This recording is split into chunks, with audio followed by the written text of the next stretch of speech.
Pakinggan po natin ang isa na namang kwento na magmumula kay Lena.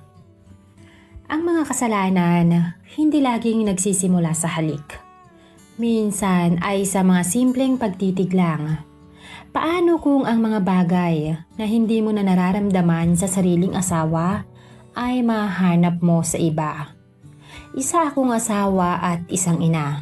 At sa puntong ito ng kwento ko, isa na ring babae na muling nakaramdam ng atensyon at saya mula sa taong hindi ko inaasahan.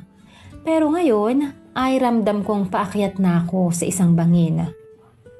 Sa isang maling landas na kahit hindi ko pa tinatahak, ay alam kong mali na. At iyon ay dahil lamang sa pagkauhaw. Sa alagang dati ay sagana. Pero ngayon, parang ipinagkakait na. Isang mapagpalang araw po sa inyong lahat. Itago niyo na lamang po ako sa pangalang Lena. 3 taon na akong kasal kay Marco. Isang mabuting asawa, masipag, responsable. Noong una, ako yung babaeng halos hindi makapaniwala na pinili ng lalaking katulad ni Marco. Matangkad, moreno, tahimik pero may dating. Hindi siya madaldal pero kapag ngumiti siya, para kang mahuhulog ng paulit-ulit sa kanya. Nagkakilala kami sa isang church retreat. Pareho kaming youth volunteer noon. At kahit mahiyain siya, palagi siyang nandyan kapag kailangan ko ng tulong. Magbuhat ng speaker at maghatid ng snacks. Hindi siya sweet sa words, pero grabe kung magmahal sa gawa, Miss Roxy. Wala akong ibang hiniling noon, kundi yung maramdaman kong safe ako sa isang lalaki. At kay Marco ko naramdaman yon. Pagkatapos ng 2 taon na ligawan, kinasal kami. Simple lang ang kasal namin. Backyard wedding sa probinsya. May mga fairy lights, acoustic singer, at syempre spaghetti ng Tita Lorna. Sure ka na ba talaga kay Marco? Baka dumating ang panahon at hindi na magtugma ang mga personalidad nyo. Ang tahimik pa naman ng isang yon. Saad sa akin noon ng aking kaibigan habang suot ang puting bestida. Oo, kasi kahit tahimik siya, palagi siyang nariyan. Hindi ko kailangan ng madaldal. Kailangan ko ng totoo. Natatawa ngunit seryoso ko namang saad sa kanya. Pero habang lumilipas ang panahon, ang tahimik niyang pagmamahal ay naging katahimikan na lang talaga. Na-promote si Marco sa trabaho pagkatapos ng 1 taon. Ako naman ay nagtuturo sa isang daycare center. Ilang buwan lang ang itinagal ko noon dahil nagkaroon na kami ng mga supling. Ngunit kahit nasa bahay siya, ang laging kasama niya ay ang kanyang laptop, cellphone o kaya naman ay tulog. Sa simula ay iniintindi ko, Miss Roxy. Pagod siya, oo. Responsibilidad niya ang kinabukasan naming mag-anak. Pero habang ako ay natutong magluto ng paborito niyang kare-kare, siya na may unti-unting tumitigil sa pagtatanong kung kamusta na ba ako. Han, may napapansin ka ba sa akin? Tanong ko sa kanya isang araw. Wala naman, bakit? Balik niyang tanong sa akin na nakakunot pa ang noo.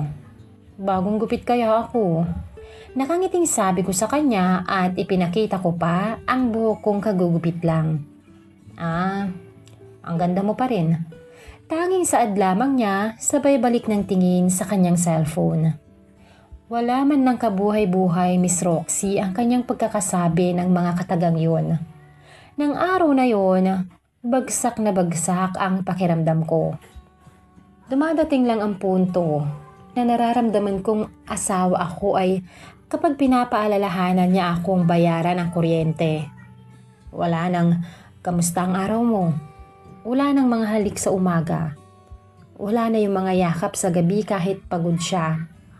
Ang masakit, Miss Roxy, hindi naman siya masamang asawa. Hindi siya nananakit. Hindi siya babaero.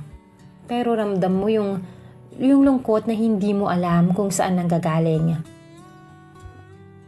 Isang gabi habang nag-aayos ako ng kama ay tinanong ko siya. Marco, masaya ka pa ba? Tanong ko sa kanya isang gabi habang nag-aayos ako ng kama. Natigilan siya sandali. Oo naman. Bakit parang hindi na tayo katulad ng dati? Malungkot kong tanong sa kanya. Dahil hindi na tayo teenager. Realidad na to, Lena. Hindi tayo laging masaya. Seryosong sagot niya. Tumango na lamang ako at tumalikod. Pero sa loob ko ay gusto kong sumigaw. Doon nagsimula ang tanong sa isip ko, Miss Roxy. Paano kapag ang damdaming hindi ko na nararamdaman sa kanya ay bigla kong maramdaman sa iba? Ang hindi ko lang alam, dadating pala ang magiging kasagutan sa tanong na yon sa isip ko. Si Anton. Siya ay ang bunsong kapatid ni Marco. 5 years ang pagitan nila. Mas outgoing, mas madaldal, mas may buhay. Galing siya noon sa probinsya at pinagpaalam siya sa akin ng aking asawa na doon muna daw tutuloy sa amin. Medyo bagsak ang negosyo at kailangan muna ng pansamantalang matutuluyan habang inaayos ang application niya papuntang abroad. At bilang asawa, kahit may alinlangan, wala naman akong nagawa kundi tumango. Pamilya niya naman, tsaka pansamantala lang naman. Iyon ang sinasabi ko sa sarili ko. Hindi ko masasabing close kami ni Anton. Ilang beses lang naman kaming nagkausap noon. Ngunit hindi rin naman siya awkward kasama dahil napaka-friendly niyang tao. Rinig ko ay wala daw itong nobya at naghiwalay. 4 na taon na ang nakalilipas. Dumating si Anton isang hapon. May backpack na dala, naka-jacket at agad nang umiti pagkarating. Ate Lena, bati niya habang abot kamay ang pasalubong niyang chicharon at otap. Aba, napakaganda mo pa rin. Hindi ka talaga tumatanda. Napatawa ako sa hirit niyang yun. Kalokohan, pumasok ka na nga. At sa unang araw pa lang, Miss Roxy, napansin ko na agad ang malaking kaibahan nila. Si Marco, tahimik sa mesa. Si Anton, kwento ng kwento. Si Marco ay puro cellphone sa sala. Si Anton naman ay nakikipagkwentuhan habang naghuhugas ako ng plato. Si Marco, hindi na napapansin ang bango ng mga luto ko. Si Anton naman, hindi pa natitikman ay pinupuri na. Isang gabi habang nasa kusina ako at nagluluto ng adobo, ay lumapit si Anton. Ate, ang bango naman yan. Parang hindi ako makakapag-diet nito ah. Saad niya at inamoy-amoy pa ang niluluto ko. Ay sayang, diet ka pala? Pabiro kong sabi sa kanya. Joke lang, diet sa probinsya lang yun. Dito cheat day palagi. Napatawa siya at napatawa na rin ako. Hindi ko alam kung anong kakaiba sa simpleng biruan na yon. Pero matagal na rin akong hindi nakakangiti ng ganoon.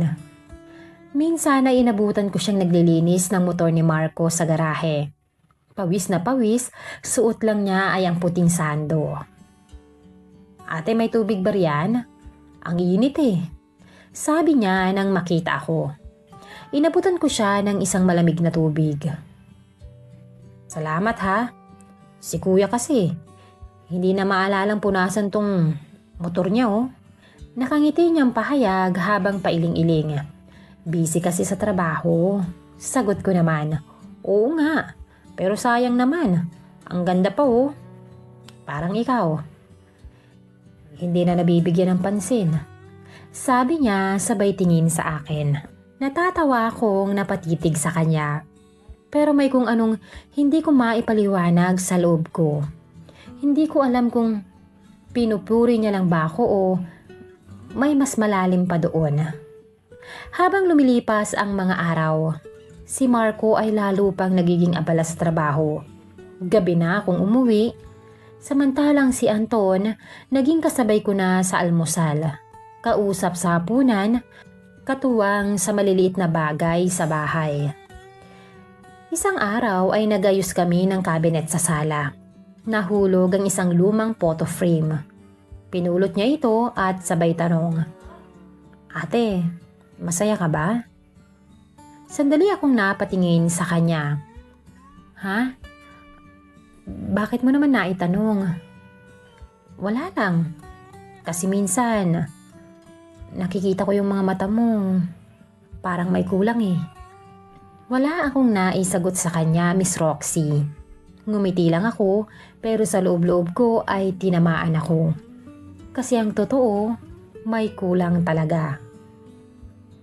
At doon ko napagtanto, Miss Roxy, minsan hindi mo na kailangan ng matinding dahilan para magsimulang magkagusto sa isang tao. Minsan sapat na ang presensya. Yung marinig ka lang, yung maramdaman mo lang na may nakakakita pa rin sa'yo. Isang Sabado ng umaga ay nagkayayaan kaming mamalengke. Hindi si Marco ang kasama ko, kundi si Anton. "Ate, gusto mong samahan kita sa palengke? Gusto ko kasing makita kung saan mo binibili yung magic mong pang-adobo eh." Tanong niya sa akin ng araw na yon. "Ikaw ha, baka mamaya pag nakita mo yung presyo hindi ka na kumain." Sulit naman kasi, tsaka mas masaya pag may kasama. Sa sasakyan ay masarap siyang kausap. Minsan pabiro, minsan naman ay may lalim. "Ate, seryoso ko ah. Kung ako lang ang asawa mo, araw-araw akong nasa tabi mo sa kusina. Ako na ang maghihiwa ng mga sahog. Ikaw nga lang ang magluluto." Ay naku Anton, ewan ko sa'yo. Sabay tawa ko pero ramdam ko ang init sa pisngi ko. Pagdating sa palengke ay natural siya. Pati tindera kinakausap. Pati ako ay pinagtatawanan habang tumatawad. Sa gitna ng tawanan, napahawak siya sa balikat ko. Magaan lang, saglit lang yon. Pero sapat para umalog ang damdamin ko. Minsan naggrocery kami ni Marco ay kasama pa rin si Anton. Habang abala si Marco sa pagpila sa counter, inabot naman sa akin ni Anton ang isang kahon ng paborito kong tsokolate. "Ate, gusto mo ba nito?" "Ay, hindi na. Mahal yan." Sagot ko sa kanya at umiling pa. "Libre ko naman. Pang good vibes. Lagi ka nalang seryoso eh. Deserve mo ring ngumiti paminsan-minsan." Hindi ko kinuha yung mga yon mula sa kanya. Pero ang tagal ko nang hindi naririnig ang salitang deserve ko. Isang gabi ay naabutan ko siyang nag-aayos na mga gamit sa sala. Sira raw ang zipper ng duffel bag niya. Lumapit ako para tumulong. Sa pag-abot ko ng gunting ay nagtama ang mga kamay namin. Hindi ko naman agad binawi yun, ngunit nagkatinginan kami. "Ate?" "Wala. Ang bait mo lang. Ang swerte ni kuya sa'yo." Napangiti ako, hindi dahil sa papuri, kundi dahil sa kung paano niya bigkasin ang mga salitang yon dahil may pahiwatig. Minsan ay malalim na ang gabi, ngunit hindi pa nakakauwi si Marco. Wala man lang text, ni hindi man lang nagsabi kung anong oras siya uuwi. Kami naman ni Anton ay sabay na naghapunan. "Ate Lena, alam mo ba minsan, napapaisip rin ako kung bakit may mga taong nasa paligid mo na pero hindi ka talaga nakikita. Bakit mo naman nasabi yan?" Nagtataka kong tanong sa kanya. Kasi kung ako si kuya, siguro hindi ko palalagpasin ang araw na hindi kita nakakausap o nakikita. Tumahimik ako, Miss Roxy. Kasi paano mo nga ba sasagutin ang mga ganong klase ng pangungusap? Yung parang inosente, pero may halong sigaw. Naalala ko pa noon isang madaling araw. Nagising ako para uminom ng tubig. Naabutan ko siya mula sa kusina at humihigop ng kape. "O ate, Hindi ka ba makatulog? Tanong niya pa pagkakita sa akin. Nauuhaw lang. Tanging sambit ko lang. Gusto mo? Mainit pa to. Sabi niya sabay abot ng tasa. Imbis na tanggihan ay naupo ako sa tapat niya. Tahimik kaming dalawa, walang kwento, walang salita, pero damang-dama ang presensya ng bawat isa. At sa mga araw na yon, unti-unting naging bahagi ng araw ko si Anton, Miss Roxy. At mas nakakatakot pa ron, hindi ko na siya gustong mawala. Umaga pa lang, ramdam ko na ang pagod ni Marco. Dahan-dahan siyang gumising, kinuha ang cellphone, nagbihis. Tapos diretso sa labas nang halos walang imik. Walang good morning. Walang nagkape ka na ba? Naiwan akong nakatingin sa pintuan. Ganito na lang ba kami? Bulong ko sa sarili ko. Araw-araw magkasama, pero parang hindi na magkausap. Si Anton na ang nagluto ng aming pananghalian. Ate, magpahinga ka na lang muna. Ako na magluluto ngayon. Tinola lang naman to. Kayang-kaya. Nakangiti niyang pagpipresinta. Nako, baka lasang dagat yung sabaw niyan ha? Biro ko naman sa kanya. Wow, masama ka rin pala minsan. Sabay ngisi niya habang hinihiwa ang papaya. Paglingon ko ay ayos na ang mesa. May set up pa ng 2 plato at juice. O dito ka na ate. Para kahit ngayon lang, may maghain sa'yo. Hindi ko alam, Miss Roxy, kung gutom lang ba ako o dahil sa paraan ng pagkakabanggit niya. Pero sa unang subo ko, parang may bumalik na alaala. Mga panahong si Marco ang nag-aasikaso sa akin. Inaabot ang kutsara, nilalagyan ng kanin ang plato ko. Masarap?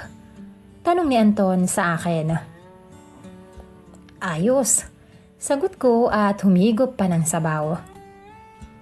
Minsan lang naman kita maipagluluto ng ganyan eh. Napatingin ako sa kanya. Walang biro na mababakas sa mukha niya. Alam mo ate, napakabait mo. Ang galing mong mag-alaga. Kung ako lang, naputol ang kung ano pang sasabihin niya nang tumunog ang cellphone ko. Tuwing gabi ay madalas ko siyang naaabutang naglilinis sa kusina. Nag-aayos rin ng mga kalat ng mga anak namin ni Marco, na sina Gab at Ellie. Dapat nagpapahinga ka na Anton, sabi ko habang nagliligpit siya. Hindi naman ito nakakamatay ate, tsaka gusto ko lang naman makatulong. Minsan naman ay naaabutan ko siyang inaasikaso ang assignment ni Ellie.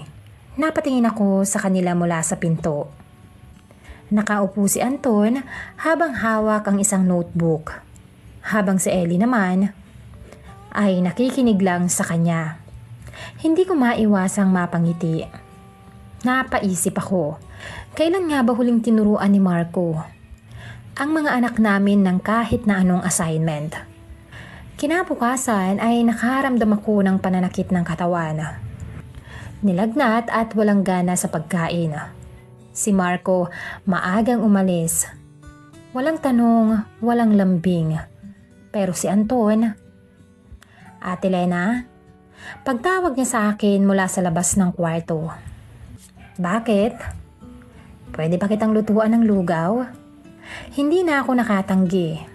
Pagbalik niya sa kwarto ay may bitbit na siyang tray. May lugaw, tubig at maliit na towel para sa noo ko. Hindi ko alam kung lasang lugaw talaga. Pero sana sumarap naman kahit kaunti. Inalalayan niya akong umupo at inalok ang kutsara. Anton, salamat ha. Hindi mo naman ito responsibilidad. Sinsero kong sabi sa kanya. Walang anuman. Kagustuhan kong alagaan ka. Tumigil ang oras at sandaling katahimikan. Tiningnan ko siya sa mga mata. Punong-puno ng pag-alala. Puno ng lambing. At doon ay alam ko na meron na siyang espasyo sa puso ko, Miss Roxy. Minsan isang gabi, habang palabas ako ng kwarto, ay sakto namang palabas din siya sa banyo. Ate, pagtawag pansin niya sa akin. Huwag ka masyadong magpakalunod sa lungkot. Nag-aalala niyang sambit sa akin. Okay lang ako. Saad ko at pilit nang umiti. Hindi mo naman kailangan palaging maging okay.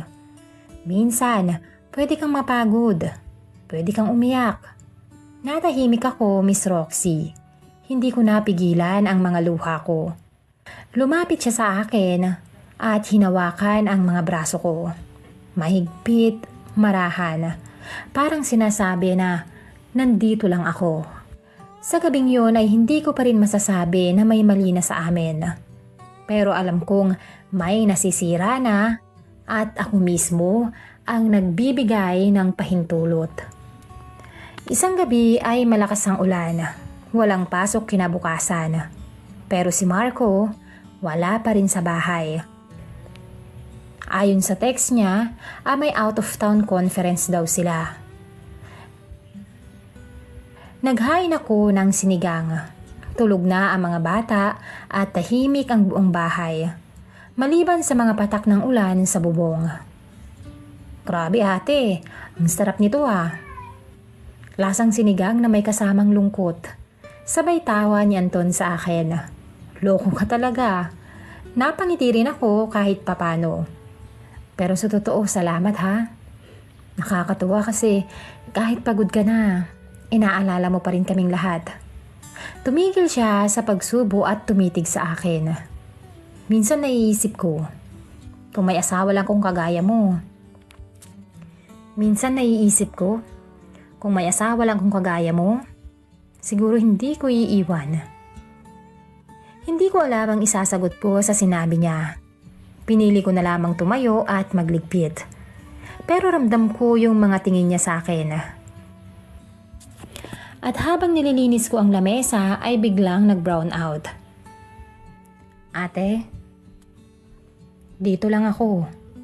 May kandila ako sa kwarto, sandali. Sambit niya at rinig ko ang mga yapak niya papunta sa kanyang kwarto. Pagbalik niya ay may kandila na siyang bitbit. Maliit lang ang ilaw pero sapat na para makita namin ang isa't isa. Sapat na para maramdaman ang tensyon sa pagitan naming dalawa. Tahimik kaming naupo sa sala. Nagbukas siya ng isang bote ng soft drinks. Ate, minsan ba, hindi ka napapagod maghintay ng lambing? Napatingin ulit ako sa kanya. Hindi ko naman yun hinihingi. Sabi ko na may ngiting pilit. Pero deserve mo naman yun. Hindi mo kailangan palaging magpakatatag. May karapatan ka rin namang mahalin. Alagaan. Damayan. Sabi niya na nakatitig sa akin. Lalo pang lumakas ang ulan sa labas. Pero mas malakas ang tibok ng puso ko. Anton, tama na. Tila ay nahihirapan kong sambit sa kanya. Lena. At sa gitna ng katahimikan, siya ang unang lumapit. Hinawakan niya ako sa pisngi at saka tinitigan. Parang humihingi ng pahintulot. At sa halip na umalis ako, ay ipinikit ko ang mga mata ko. Doon nagsimula ang halik. Dahan-dahan at walang halong pagmamadali. Parang sinisigurado pa naming pareho kung gusto ba talaga namin to. Parang sinisigurado pa naming pareho kung gusto ba talaga namin o baka kailangan lang. Pero nang yakapin niya ako, ay hindi na ako lumaban. At sa isang iglap, ay nabura ang lahat ng salitang huwag. At nanaig ang sige na, ngayon lang naman. Hindi ko na ikukwento ang detalye, Miss Roxy. Pero ang gabi pong yun ay tinawid namin ang linyang hindi na dapat tawirin sa pagitan ko at ng aking bayaw. Pagkatapos noon ay hindi kami makatingin sa isa't isa. Nakatalikod ako sa kanya, hawak ko ang kumot na parang depensa laban sa sarili kong kahinaan.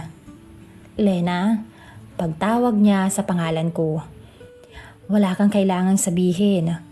Madiin kong saad nang nakatalikod pa rin sa kanya. Ate, sorry. Hindi ko dapat. Kasalanan ko rin. Hindi lang ikaw. Pagputol ko sa kanyang mga sasabihin. Tumahimik kami pareho. Anton, hindi na dapat itong maulit pa. Nakapikit kong sabi sa kanya. Sige ate, hindi na. Pero pareho naming alam na kahit ilang hindi na pa ang aming bitawan, may parte pa rin sa amin na umaasa na baka kung muling tumahimik ang gabi, baka bumigay ulit ang aming mga katawan. Sa mga nakikinig sa akin ngayon, baka iniisip nyo na ang dali ko namang bumigay, na ang baba naman ng moral ko. Pero sa mga tunay na may asawa, alam nyong ang pangangailangan ay hindi lang sa katawan. Minsan, mas masakit ang gutom sa lambing, sa pagkalinga, sa pakikinig. Akala ko noon ay tapos na. Pagkatapos ng gabing yun ay pilit kong binabalikan ang sarili ko. Pilit akong umiiwas. Hindi ko na kinakausap si Anton kapag hindi naman kailangan. Sa mga hapunan ay mas maikli na ang mga sagot ko. Sa mga sandaling kaming dalawa lang sa bahay ay mas madalas ako ang lumalabas. Punong-puno ako ng guilt, Miss Roxy. Para akong takot na makakita ng liwanag. Pero gaya ng kasalanan, ang tukso ay marunong maghintay. Isang gabi si Marco ay may overtime. Ang mga bata naman ay nasa bahay ng kanilang kaibigan para sa overnight group project. Tahimik ang gabi noon at naglalaba ako ng mga damit ng mga bata. Habang si Anto naman ay naguhugas sa kusina. Pero naroon pa rin yung tensyon. Yung uri ng presensya na kahit hindi kayo mag-usap ay nararamdaman mo. Ate, tulungan na kita dyan. Ani Anton habang hawak ang towel. Hindi na, okay lang ako. Ayaw ko naman nakikita kang masyadong napapagod. Anton, please. Hindi na tayo dapat. Oo, pero di ba sa tagal mo din namang nagtitiis? Deserve mo rin namang sumaya? Nilapitan niya ako at sapat na ang isang titig lang. At muli, parang kasaysayan na lang ang mga pangako kong tama na. At doon ay lalo kong kinasuklaman ang sarili ko, Miss Roxy. Habang nasa kabilang kwarto ang mga anak ko, sa gitna ng walang kamalay-malay na mundo, ako at si Anton ay bumagsak sa kasalanang paulit-ulit. Kinabukasan ay pinagmamasdan ko si Marco habang nagkakape. Wala siyang kamalay-malay. Ang lalaking minahal ko ng buong buhay ko, ang ama ng mga anak ko. Hindi niya alam na habang abala siya sa pagtatrabaho, ako na may binabalot ng apoy ng pagkakasala. Muli ay ako po si Lena, isang tagapag-alaga ng tahanan. Mahal ko pa rin naman po ang asawa ko. Pero sa sobrang gutom ko sa pansin, sa kalinga at pagmamahal, napadpad ako sa yakap ng kapatid niya. Araw-araw ay sinusubukan kong umiwas. Ang gusto ko lang malaman ngayon ay kung paano ba ako makakabalik sa tama.